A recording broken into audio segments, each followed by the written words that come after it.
Welcome to the channel. Another Hot Wheels versus Matchbox. This time around, the Toyota Supra. So let's check them out.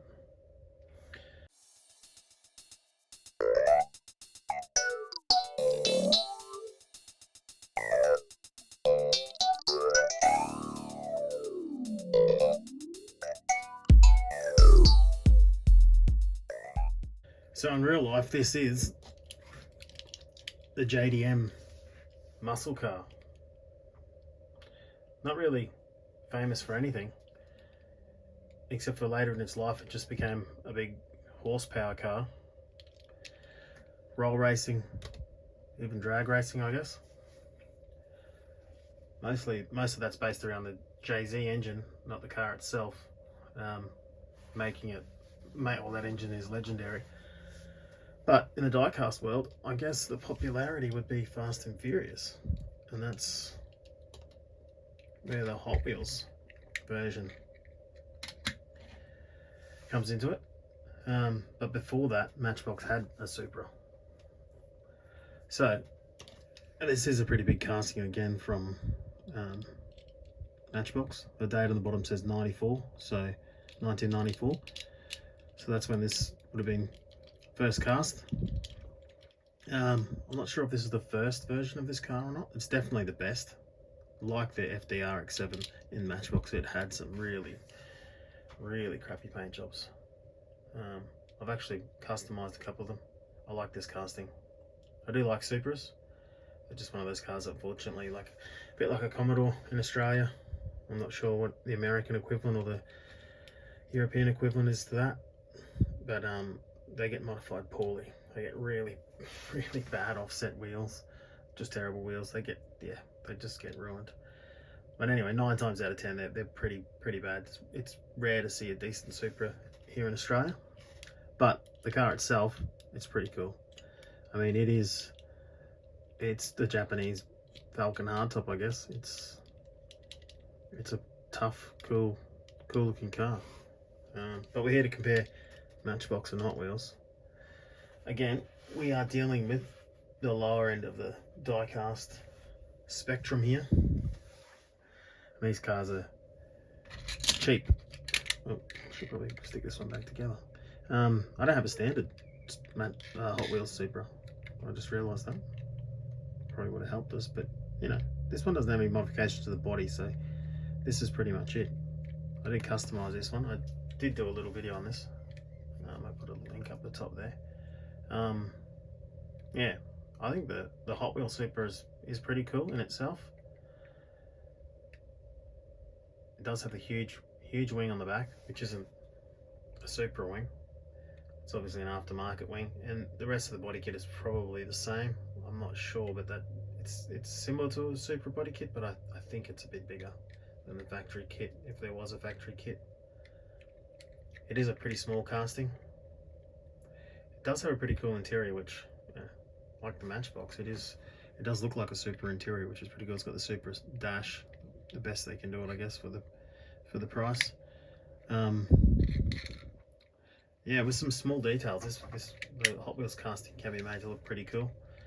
A bit like the FD Hot Wheels, it has been customized a fair bit. Not as popular as the FD or the GDR though, but I think it looks, like I said, I think the Supra is a tough looking car, but not famous really for anything. It doesn't have the chassis under it to be a formidable race car like the GDR or the FD, but it does have its positives. So here's one I customized just to look a bit like Fast and Furious, or the auto salon craze that we had here in Australia, and I guess you call it ricey. Americans call it rice, but I like Supras like that as well. They're kind of cool.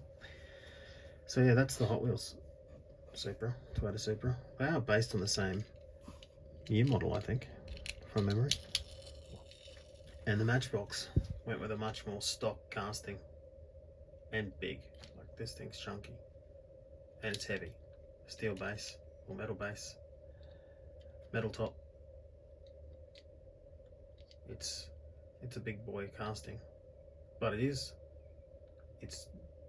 very spot on in its proportions. The castings, in my experience, have always got some faults though. You can see there's a major fault in the rear quarter, which if you customise it, you have to spend some time with the file to get it right, to get rid of that big casting flash, and get it down to, you know, something that's acceptable. I mean, or maybe not, maybe you can live with it. But yeah, the Supra, Matchbox Supra, definitely the better of the two, and has been around a lot longer as well. And you can see the shape even in their body kit, even in the side skirts. The interior, it's got a better steering wheel than the Hot Wheels. And you can see the interior in this, the Hot Wheels. It's pretty normal, I guess, for Hot Wheels. The Hot Wheels have had some pretty cool interiors. That's not one of them. The seats, however, in the Matchbox ones seem a bit chunky. Almost take up the whole of the interior of the car. The Hot Wheels ones look a little bit more like Supra seats. And these look a little bit more like lounge couch armchairs, maybe. Not sure, but standard, definitely Matchbox is the winner here. Not just because it's based on a standard version, and not just because it's was the first, but it's just an all-round better casting and way better to modify. This thing is awesome to modify. If you haven't modified one of these, customize one, get a hold of one off the internet. There's plenty for sale, I've seen on eBay, etc. But yeah, I think the Matchbox is a clear winner here. But tell me what you think, and I think we're going to build another one in the future. These two I don't have videos of, unfortunately, but they both were very easy to customize. They're very cool cars.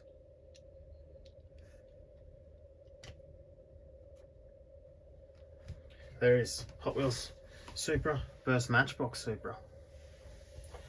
Comment below if you... Thanks for watching. Comment below. Tell me which one you think was better and why.